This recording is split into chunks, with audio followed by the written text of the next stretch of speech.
Hello everyone, and today ay maaga pa tayo nagising kasi first day of school ni Alex. At ayan nga, I woke up like this. So, diba, ang ganda-ganda ko, wag na kayong kumontra. At syempre, kailangan natin magpaganda kasi magtatawag yung teacher mamaya ng mga parents ng bawat pupil. Kaya, ayan, niready ko ng aking self. Si Alex ay grade 1 na pala ngayon, kaya dito sa Austria, napaka-special po kapag tumuntong ang bata sa grade 1. Diyan po nagsa-start yung pag-learn nila ng pagbibilang, pagbabasa at pagsusulat. Hindi po yan katulad sa Philippines na kinder pa lang ay nagle-learn na sila ng mga ganyan. Pero dito sa Austria, yung kindergarten nila ay puro laro-laro lang at in-enjoy nila yung kanilang pagkabata. And sa first day nila ay nagdadala sila ng shultute na tinatawag. Parang cone po yan na mahaba na may lamang mga abubot sa loob, candies or ano pa man yan. At ayan nga, naglilinis tayo ng ating tainga baka kasi may checking ng mga tutuloy dyan na maya sa school. Joke lang. At ang pinaka-importante sa lahat, huwag natin kalimutang maglagay ng Vaseline sa ating lips kasi napaka-dry po nating lips. Ever since po, mga 4 years ko na po yung ginagamit at napakaganda po talaga ng resulta. Hindi na po ako nagli-lipstick at ayan na medyo mapula-pula ng ating lips. O diba? Ang ganda na ano? Walang ko kontra. At i-flex ko rin po ang aking rotatable makeup organizer. Ayan, ang ganda po niyan. Try niyo po. Nabili ko po yan sa Amazon. Siguro mga 20 euro po yan. At satisfied po ako sa naging resulta ng pagbili ko niyan. At ayan, ready na tayo. Gandang-ganda tayo ngayong araw na ito. At parang nag-o-office na ulit tayo sa dating ko na yan. Siyempre, paglabas ko ng kwarto, may nakita ako yan, sulat ni MB, bye, love you mama. Ganyan siya lagi, napaka-sweet. At ayan na nga, ginising ko na si Alex. Si Papa wala na dyan kasi nagkasi na siya ng aming dog. Maya-maya babalik din siya. Alex, gising na. Ay nako, tama na yan. Malilate na tayo sa school. At syempre, open natin to para magising siya. Para masinagan yung kanyang natutulog na katawan.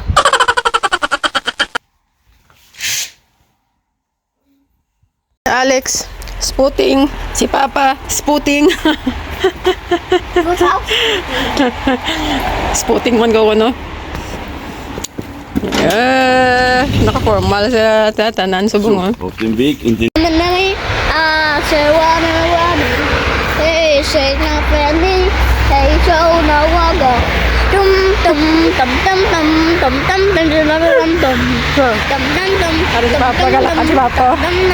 Masabi pa si Papa. Nagkaedad si Alex, oh.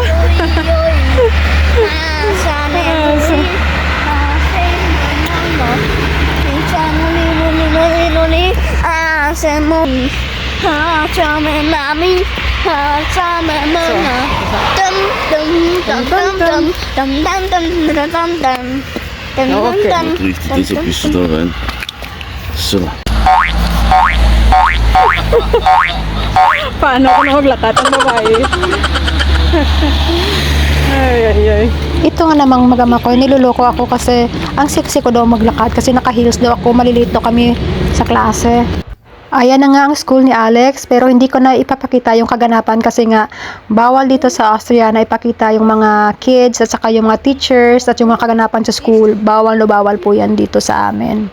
After ng 1 hour namin na stay sa school ay umuwi na kami ni Papa at si Alex ay iniwan na namin at mamaya after 1 hour again ay babalikan namin at ayan na nga nilantakan ko ang aking niluto kagabi na pinakbet. Yan ang sarap-sarap niyan at syempre mawawala ba naman ang coffee sa ating breakfast at ayan nga habang tayo ay nag-almusal ay magkukwento muna ako sa inyo. Si Alex iniwan namin sa school and mamaya after 2 hours ay susunduin namin ulit and after namin magsundo dadaan kami sa kanyang kindergarten dati. Kukunin namin yung mga gamit niya doon at saka magbibigay din kami ng mga konting pasasalamat doon. And kain tayo. Ang sarap. Niluto ko to.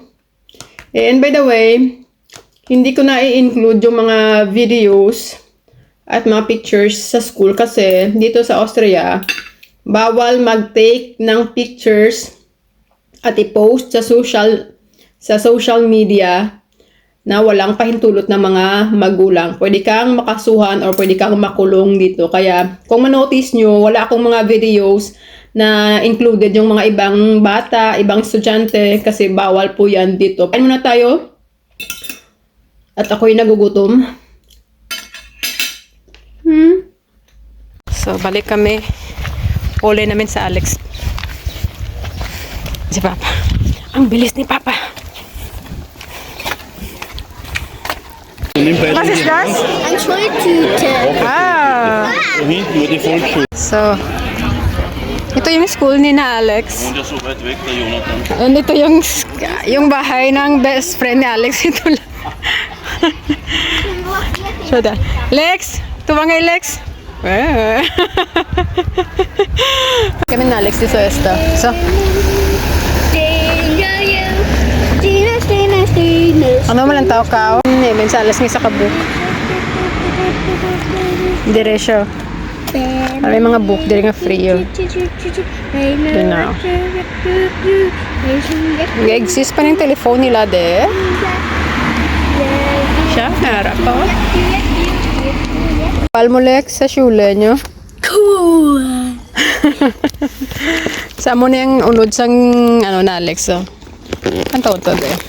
Sari. May mga candies ni siya, chips, para sa sulod. Tapos, from government, may ara silang na-receive pag-idaraw. Mga candies, mga something for learning. O, mga ruler, ayan. Eraser, pens, crayons, ara. And candies. Okay man, Lex, ang shule niya. Sultiro na sa Alex, oh.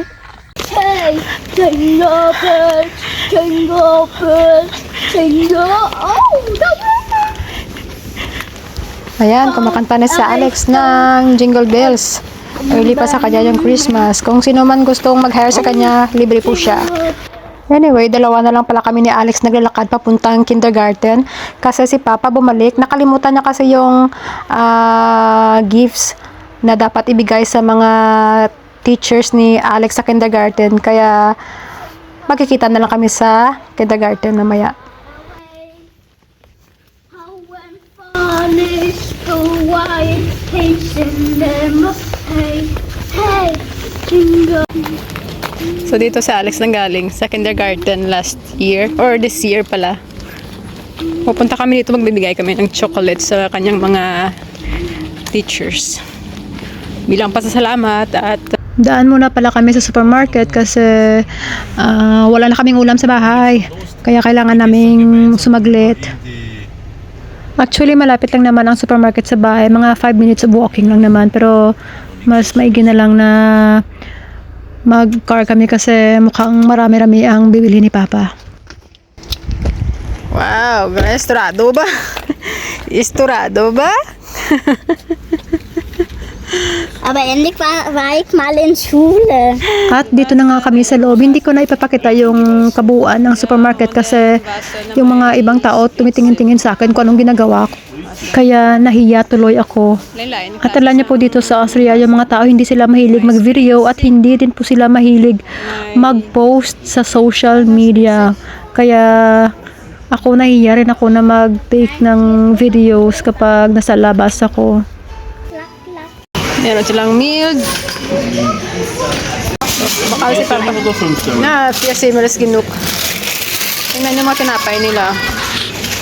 Ayan. Ito yung mga... Das ist lecker. Ito. Die habe ich in, das sind Nudelfreische. Ich weiß, ich fragte Papa. Papa? Wohnweckel, Alex. Ja. Wir sind Wir haben einmal im Kindergarten Alex das ito? gegessen. Oh. Die sind super lecker. Lekker ko ng bal, Alex. Ich habe gleich alles gegessen. Nudeln. Noodle.